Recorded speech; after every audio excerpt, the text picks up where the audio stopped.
Hello everyone, Nick here. Thank you very much for tuning in to my book review channel. Hope you're doing well today. We have been going through the Deadtime Story books. We've made it to the 9th book in the series, Mirror, Mirror. When I was very young, my grandmother actually read me this book, so it's stuck with me for a long time. I can't remember, of course, anything about it from that time because it's been so long, so I had to reread it fresh. But that cover, I feel like I looked at it for hours as a kid. I was so mesmerized by it. Like probably many of you, I loved Disney movies growing up, especially the Disney villains. And this one always reminded me of the Wicked Queen from Snow White. And of course, the mirror that she had. I wouldn't be surprised if that was partially the model for that. But yeah, fantastic cover. I love the green emitting from the mirror, the green fog, the evil witch's magic. The mirror itself is pretty awesome. You have the snake like design going up both sides here, and the title text kind of covers it, but it's like a demon's head. They made it at the top to a demon's head. Pretty awesome. I do like the snake part, how it goes down and kind of intertwines here for the added spooky effect, along with the green lightning. Very cool cover. The introduction cover is nice too, with the green. I guess it's like a pink color. It goes very good with that green. Going into the actual book, it is essentially a copy of the Bloody Mary urban legend, the witch where you go in the bathroom in the dark, you chant her name so many times, and she supposedly appears to you in the mirror. We have Mary Weatherworth, which is the witch of this book, essentially Bloody Mary. The book is another solid one for me. I don't mind it, even though it is a rip-off of Bloody Mary. We have the character Lindsay. Her mother brings home this parcel. It's wrapped up. They're super excited, her and her sister Alyssa. When she finally opens it, they're so disappointed because here is this floor mirror. It has, just like the cover description, like this demonic head on the front and the snake like decor going down the sides of it, and it has ornate claw feet that's holding spheres, like you see, like with clawfoot bathtubs. Very cool image, by the way. Really love the design of that. I would love to have it in my house personally. But Lindsay and her sister Alyssa, they don't like it. Her younger sister Alyssa, they do not like it. They think it's old and dirty. And of course, the mom just loves it. She got it from an auction. In these books, I pretty much imagine the family, typical modern, generic kind of family.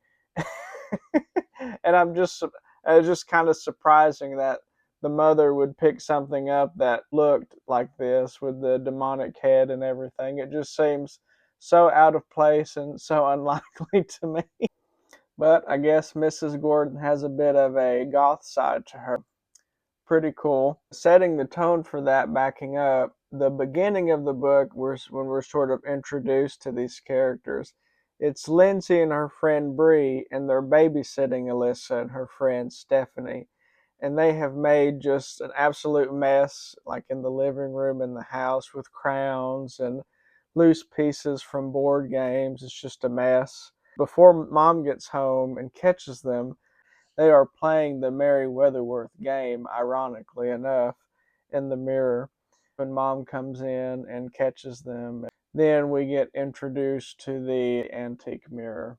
The antique mirror is put in Lindsay's room, and at some point, her and her friend Bree and some other friends and Alyssa, they, come, to the mirror, and they actually play the Mary Weatherworth game. And instead of saying her name 3 times, the chant goes as follows: Mary Weatherworth is your name. Please appear and play this game. For every wish we ask of you, you must make them all come true. In return for what you give, we will let your spirit live. And wouldn't you know it, Lindsay actually thinks she may have saw something in the mirror. And her younger sister, Alyssa, apparently saw Mary Weatherworth right away from this chant. So, the shenanigans are coming now. There are a couple times in the book where they make these wishes, and what Mary Weatherworth does is she makes them come true. First one is Alyssa wants a puppy. She wishes for a puppy, and then all of a sudden there's a puppy. And then one of Lindsay's friends, Ralphie, he really wants out of this test, this history test. And the teacher, the day of the test, faints from her health condition. Like, okay, well, we're just going to cancel the test. But then the third one comes, and then they start to say, oh, wow, this is actually coming true. There are 2 bullies in this book. Charlene Berger, your typical preppy blonde girl. And then she has a friend who is like the attack dog, pretty much. She's this mean girl, redheaded girl named Nancy Potansky. Love that name. They're really mean, and there is a school play going on, and Lindsay wants the lead role. But, of wouldn't you know it, Charlene gets the lead role. And so Lindsay just says, man, I wish I could get that part. So she ends up becoming the understudy, but in the mirror, she sees an image of Charlene, and she falls down the steps, and she has a bad accident. And of course, Lindsay feels so bad about this, and Mary Weatherworth is just cackling. The mirror also bleeds too, which is kind of crazy. It bleeds whenever supernatural is on the horizon, which I thought was a nice touch. So they end up finding out that she had a sister, and the sister took care of her until she was much older. She did a spell though that made her immortal. And when she was about to pass, she went into the mirror to live forever. And of course, her sister went crazy and tried to explain this to people, but she ended up being institutionalized until she was exactly 99 years old. So no one believed her, even though it happened and she's in the mirror. And anytime anyone makes a wish, that helps further her life more. Part of her spell back 100 years ago at this point in the book. So they find out there is a graveyard, and this legend of Mary Weatherworth witch is sort of more contained locally in their town, because there is like a graveyard next to, I think it's like an old church or something, and it's got a wrought iron fence. And then they go in, and I love how the tombstones are in alphabetical order. They get all the way to W, and it's the tombstone, it's kind of dirty and whatnot. So they uncover it a bit and uncover her sister. And then next to the sister, there's this ground graveyard plaque. It has Mary Weatherworth's name, and it's like covered with snakes and stuff, and it's very ominous, which is a nice touch.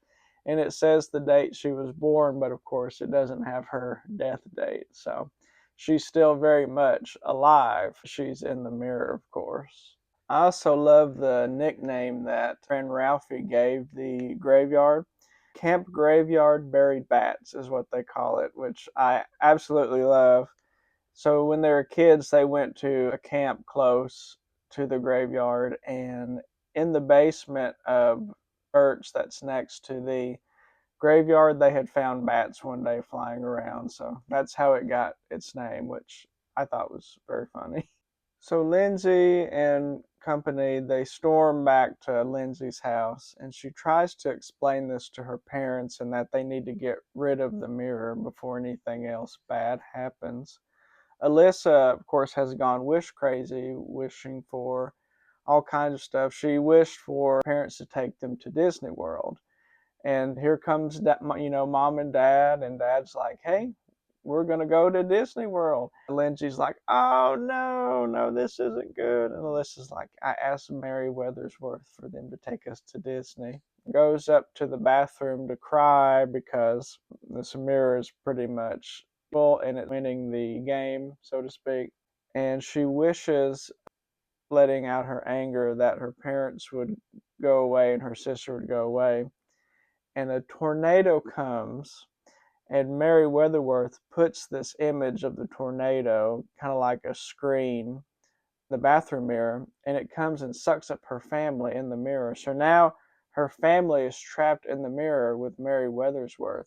And she tries to undo the wish, but she can't. Of course, Mary Weatherworth is being very intentional with this. So at the end, she goes and she wishes for everyone to come out of the mirror. So her family they come back and they appear downstairs, and she's going down there and she's, relieved and everything. But then an icy cold hand reaches and grabs her on the shoulder. And she's like, you wished for everyone to come out of the mirror, which was Mary Weathersworth. So she is now out of the mirror. And that's how the book ends. Not a bad ending. It was a very decent book. I think it's very similar to the last one, Grave Secrets, where we have this one supernatural entity and it's more focused on that instead of some of the other previous ones where there are multiple creatures or supernatural beings, more of the actiony. But this was just just solid story, and even though it is pretty much an exact rip-off of Bloody Mary, I still enjoy it. Great memory for me, like when my grandmother read it to me. What would I rank it? I give it 7.5, maybe 8 on a good day.